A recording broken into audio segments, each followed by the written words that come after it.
Êxodo 33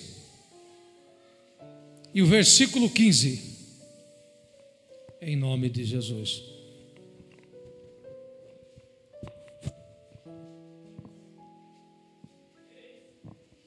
Segundo livro da Bíblia Sagrada, Êxodo, capítulo 33 e o verso de número 15. Quem achou, diga amém.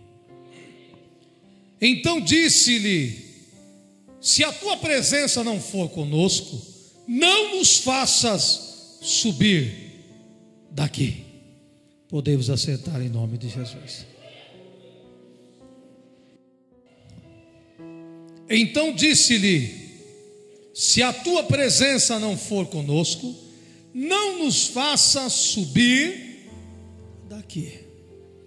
Essa é uma expressão forte de alguém que tinha intimidade com Deus, de alguém que tinha comunhão íntima com Deus, Criador dos céus e da terra. E nós conhecemos bem acerca da história de Moisés, daquele que fora chamado e escolhido por Deus com grande propósito de livrar o povo de Deus, que estava padecendo há cerca de 430 anos no Egito. Nós bem sabemos e conhecemos a história através da Bíblia Sagrada, a maneira ao qual Deus se revelara por este homem, por nome Moisés. Ele, em um determinado tempo da sua vida, ele está, a Bíblia relata no capítulo 3 do mesmo livro que ora acabamos de ler, que ele está cuidando do rebanho do seu sogro Jetro, que era sacerdote em Midian. Quando ao pé do monte Horebe, ou monte Sinai, a Bíblia diz que há uma aparição teofânica da parte de Deus. Quando Deus se manifesta entre meio, há uma sarça ardente, e aquilo chamou a atenção de Moisés, pois sarça ardente é algo comum no deserto. A sarça pegar fogo, esse tipo de planta é algo que seca-se fácil, devido ao calor do deserto, é comum ela virar em chamas. Mas o que chamou a atenção de Moisés era que entre meio à sarça havia algo diferenciado. O anjo do Senhor estava naquele lugar. A presença de Deus se manifestara, de modo que a sarça, o que era comum, passou a ser incomum, porque aquilo que era comum, secar e murchar e parar, de repente dá continuidade. Ou seja, ele olhou e a sarça, as chamas, não consumia aquela sarça, de maneira que ele fica abismado acerca do que está acontecendo e chamando a atenção àquela situação. Ele quer voltar-se para ver o que está acontecendo, e o Senhor se manifesta no meio da sarça, dizendo para Moisés acerca de o porquê que ele havia descido, pois o Senhor estava contemplando a aflição do povo que estava sendo oprimido no Egito. Deus diz: olha, eu desci, Moisés, não fica preocupado, porque eu sou o Deus do teu pai, Moisés. Também sou Deus de Abraão, de Isaque e de Jacó. Eu sou o Deus do povo que está sendo oprimido no Egito, e eu desci a fim de livrá-los. Eu desci com propósito. Fica com calma, acalme-se aí, Moisés. Tira as sandálias dos pés que você está calçando. O lugar que você está é terra santa.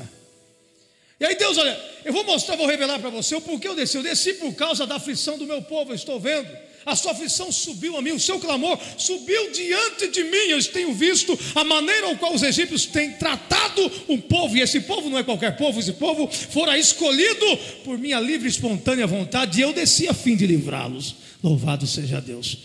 E todos conhecem a história, que quando Deus desce, diz para Moisés qual era o plano de Deus acerca da vida de Moisés. Moisés seria um instrumento ao qual Deus, ele levaria, ou seja, o seu povo que estava preso na escravidão do Egito, colocaria-os em liberdade. Ou seja, Deus se manifestaria através dele para punir a nação egípcia, para mostrar para os egípcios que só existe um Deus criador dos céus e da terra. É isso quando acontece, quando Deus envia as 10 pragas. Deus está punindo os deuses que eles criam ser deuses, que na realidade não eram, e está revelando a Moisés que através, por intermédio dele, ele tiraria aquele povo da terra da escravidão e os fariam subir para uma terra boa e ampla, terra que mana leite e mel. Porque Deus havia prometido algo a Abraão, a Isaque e Jacó, dizendo que através de Abraão seria o pai de uma grande nação, que através da sua semente, Deus multiplicaria essa semente, faria dele o pai de uma grande nação. Essa promessa passou de Abraão para Isaque, de Isaque para Israel, e agora Deus está cumprindo com a sua promessa, ainda que aos olhos humanos poderia ser tardia, mas uma coisa é certa: Deus não tarda e não falha, Ele só age no tempo certo, que Ele mesmo estabelecera. Deus resolveu visitar o povo. Eles estão massacrando o meu povo e ninguém vai ficar por cima. Eles estão nessa situação. Eu vou fazê-los subir da terra da escravidão para uma terra que mana leite e mel. Já abro um parênteses aqui para profetizar na tua vida vitória nessa noite. Quando diz, olha, eu vou tirá-los dessa situação e vou fazer subir, significa que aqueles que temiam, ou seja, que eram para propriedade peculiar de Deus, o povo exclusivo de Deus, o povo querido e amado por Deus, estava numa situação inferior, sendo massacrado, caluniado, castigado, afligido, e estavam por baixo. Quando Deus diz para Moisés, eu vou fazê-los subir, Deus está dizendo, eu vou mudá-los de situação, vou mudá-los de posição, o negócio vou mudar, vai mudar, porque os que estão embaixo, através de você, Moisés, eu vou fazer com que eles subam da terra da aflição, eles vão para a terra da bênção. Está entendendo o que Deus está falando aqui nesta noite? Deus vai tirar você desta posição de baixo, vai te colocar por cima, para que o nome dele seja glorificado através da tua vida. Só quem acredita, levanta as mãos para o alto e adore ao nome do Senhor Jesus. Deus tem algo novo reservado em um lugar novo, uma nova história, uma nova posição, um novo momento para a tua vida e para a tua história. Está chegando um novo momento. E nós sabemos a história como Deus age através de Moisés, de como Deus se manifestara e de como Deus os tirara de com mão forte da terra do Egito. E logo após tirá-los, as maravilhas que Deus começa a operar quando atravessam o Mar Vermelho, a maneira qual Deus os livrara dos egípcios que se os seguiram, a maneira que Deus vai conduzindo-os pelo deserto, a presença de Deus de dia em uma coluna de nuvem, à noite em uma coluna de fogo, a proteção e o cuidado de Deus, e o povo está ali. Vemos também o povo oscilando, vemos o povo também reclamando e murmurando, e Moisés como grande líder, tendo dor de cabeça com o povo, mas mesmo assim o Senhor ia os guiando e os abençoando. Em um determinado tempo e um momento ao qual, no mesmo lugar aonde Moisés tivera o chamado, após saírem do Egito e todos os acontecimentos, a Bíblia diz que Deus o leva novamente. Ele saindo do deserto de Redifim, vem até os termos do Monte Horebe, do Monte Sinai.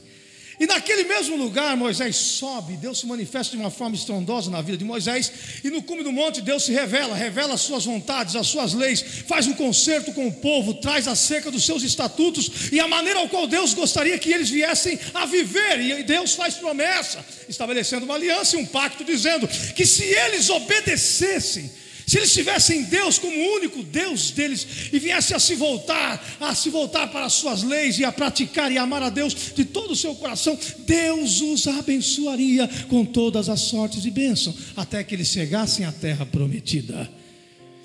E a Bíblia diz que Moisés, recebendo orientações de Deus, ele desce, revela o que Deus havia dito, e o povo em uma só voz, o povo começa a gritar que verdadeiramente queriam Deus, serviriam a Deus, que não se prostrariam ante outro Deus, que o adorariam, que estavam dispostos com o coração aberto para se voltarem a Deus e cumprir com os seus propósitos. Estava tudo uma maravilha. Nesse tempo Deus ouve e se alegra com a palavra daquele povo. Mas o ser humano é alguém que vive dando umas mancadinhas. Nós somos seres falíveis, nós não somos perfeitos. É muito fácil nós olharmos para aquele povo daquela época e querer subjugá-los, dizendo: esse povo não tinha fé, esse povo falava e não cumpria, esse povo fazia aliança, ouvia o mover e o agir de Deus nas suas vidas e não cumpria. Que tipo de povo é esse? Mas eu pergunto para você nessa noite: quem de nós aqui não passamos pela mesma situação? Fizemos tantas alianças com Deus, falamos tantas coisas e acabamos não conseguindo cumprir. Quantas vezes nós nos programamos, agora eu quero adorar, servir, eu vou me submeter, agora eu vou ser diferente, e acabamos voltando à mesma história, a estaca, do mesmo jeito, não muda nada. Mas uma coisa é certa, que mesmo assim Deus jamais deixa de ter um cuidado especial para conosco. E nós vamos ver aqui o cuidado especial para com este povo. Agora a Bíblia diz que Moisés novamente está agora no Monte Sinai, e agora ele vai ficar num período de 40 dias no cume do Monte Sinai, para ser instruído novamente por Deus. E aí o Senhor vai conceder-lhe as tábuas dos 10 mandamentos. Ele sobe, está recebendo de Deus, ou seja, orientações divinas, a maneira que Deus queria que o povo viesse a ser disciplinado por ele, através da revelação que ele estava concedendo ao servo Moisés. E Moisés está em íntima comunhão com Deus, recebendo revelações. O povo ficar ao pé do monte, em um arraial de Israel, sobre os cuidados do irmão de Moisés, por nome Arão. O povo está sob os cuidados de Arão. E o que acontece, Moisés? Passam-se um dia, 2, 3, 4, 5, 6 dias, 7, 8, 10, 20, 30, e nada de Moisés descer da montanha.